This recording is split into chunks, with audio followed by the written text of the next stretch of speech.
और इस बीच एक और बड़ी खबर, रूस और यूक्रेन युद्ध के बीच क्राइमिया ब्रिज पर हुए हमले ने जंग की आग में घी डाल दिया है। राष्ट्रपति व्लादिमीर पुतिन ने यूक्रेन की सीक्रेट सर्विस को टारगेट करते हुए इस हमले की तुलना आतंकी हमले से कर दी। और आपको बता दें कि फिलहाल रूस ने कीव पर हमला कर अपना इरादा जता दिया है।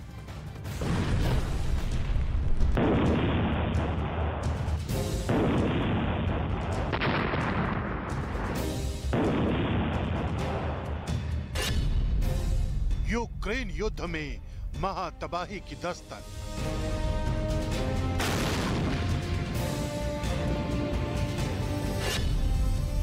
क्राइमिया अटैक की आतंकी हमले से तुलना।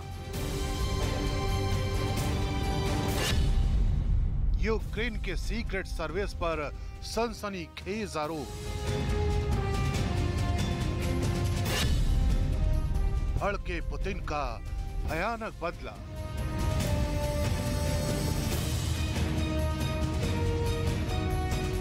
ये तस्वीरें यूक्रेन में भयानक तबाही का सायरन बजा रही।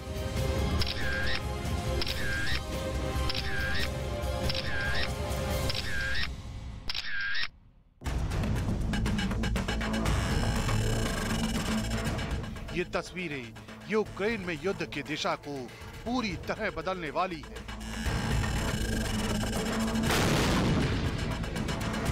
ये तस्वीरें यूक्रेन में खौफनाक इंतकाम की कहानी लिखने वाली, क्योंकि क्राइमिया ब्रिज पर हुए इस हमले की तुलना पुतिन ने सीधे सीधे आतंकी हमले से कर दी है।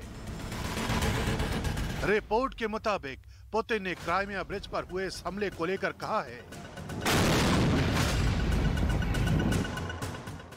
क्राइमिया ब्रिज पर हुआ हमला एक आतंकी हमला है और इस हमले को यूक्रेन के सीक्रेट सर्विस ने अंजाम दिया है।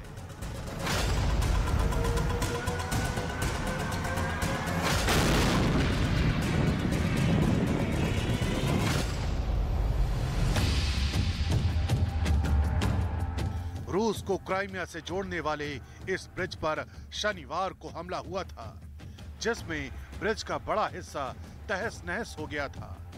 दावा किया जा रहा है कि ट्रक में रखे गए बम धमाकों की वजह से इस पुल का ये हाल हुआ।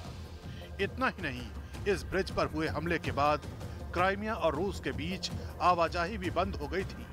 हालांकि क्राइमिया के प्रमुख के मुताबिक एक बार फिर इस ब्रिज को शुरू कर दिया गया है और ब्रिज पर सवारियों की आवाजाही चालू हो चुकी है। लेकिन बड़ी बात ये कि इस ब्रिज पर हुए हमले को पुतिन ने अपनी साख पर हुए हमले की तरह लिया है, जिसके चलते यूक्रेन से अब महाविनाश की तस्वीरें कभी भी सामने आ सकती हैं। रूसी जांच समिति के अध्यक्ष अलेक्जेंडर बास्त्रकीन के मुताबिक इसमें कोई आशंका नहीं है कि ये आतंकवादी हमला है, जिसका मकसद आम नागरिक ढांचे को नष्ट करना था। इसलिए हमारे सामने इस घटना को आतंकवादी हमला मानकर मुकदमा चलाने का विकल्प खुला है। दरअसल क्राइमिया और रूस के बीच बना यह ब्रिज सामरिक लिहाज से कितना अहम है, इसे ऐसे ही समझा जा सकता है कि इसी ब्रिज के जरिए रूस अपने कई सैन्य अभियानों को पूरा करता है। ये ब्रिज दक्षिण में रूस के सैन्य अभियानों के लिहाज से बेहद अहम माना जाता है।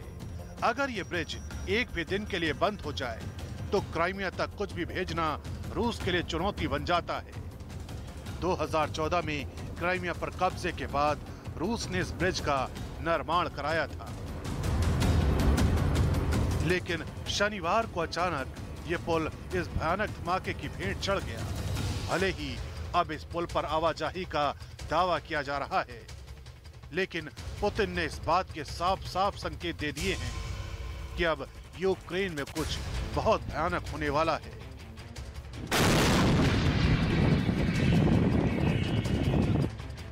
क्योंकि इन 8 महीनों के युद्ध में ये दूसरा मौका है जब रूस को इतना भारी नुकसान उठाना पड़ा है। इससे पहले काला सागर में रूस का शक्तिशाली युद्धपोत मॉस्को भी तबाह कर दिया गया था, जिसका आरोप भी यूक्रेन की सेना पर ही लगा था।